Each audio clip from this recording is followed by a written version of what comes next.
राम जनकपुर में ये दुल्हा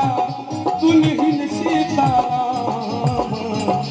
जनकपुर में सबसे सुंदर मिथिला धाम दोसर पायब कोन ठाम सबसे सुंदर मिथिला धाम दोसर पायब कोन ठाम दुल्हा दुल्हन सीता राम जनकपुर में ये दुल्हा दुल्हन सीता राम जनकपुर में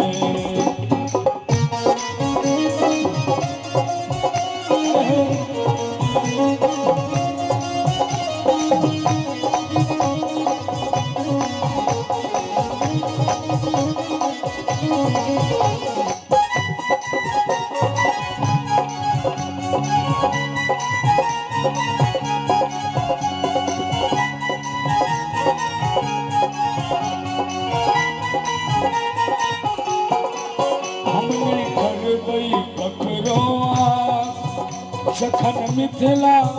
हमर बास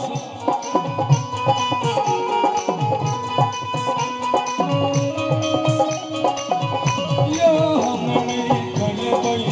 ककरो आस जखन मिथिला हमर बास जखन मिथिला हमर बास यो हम नहीं करबै ककरो आस जखन मिथिला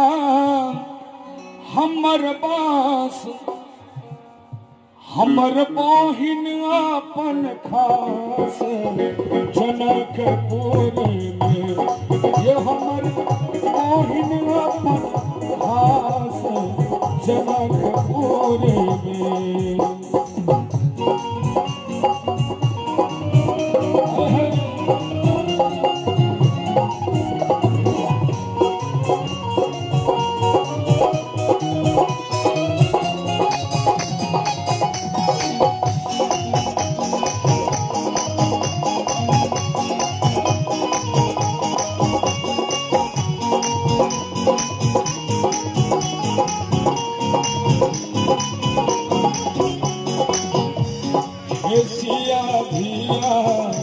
सुकुमारी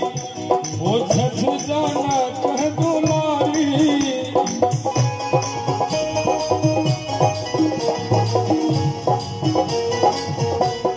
सिया दिया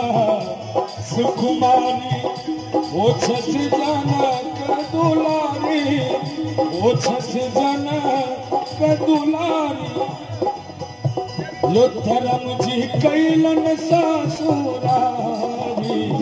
जनकपुर में राम जी कैलन ससुरारी जनकपुर में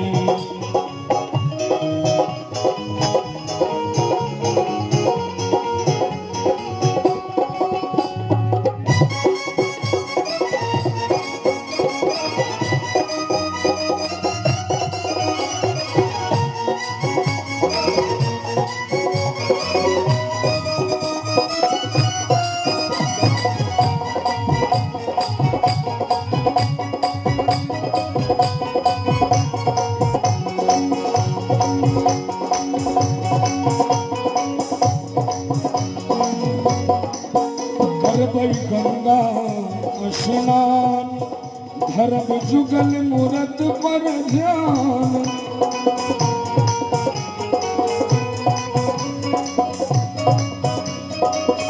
हे करबै गंगा स्नान धर्म जुगल मूरत पर ध्यान धर्म जुगल मूरत पर ध्यान यो जिनकर सेवक हनुमान जनकपुर में जिनकर सेवक हनुमान जनकपुर में सबसे सुंदर मिथिला धाम दोसर पायब कोन ठाम सबसे सुंदर मिथिला धाम तो सब पायब मोन ठाम दुल्हा दुल्हन सीता राम जनकपुर में यो दुल्हा दुल्हन सीता राम जनकपुर में हे दुल्हा दुल्हन सीता राम जनकपुर में दुल्हा दुल्हन सीता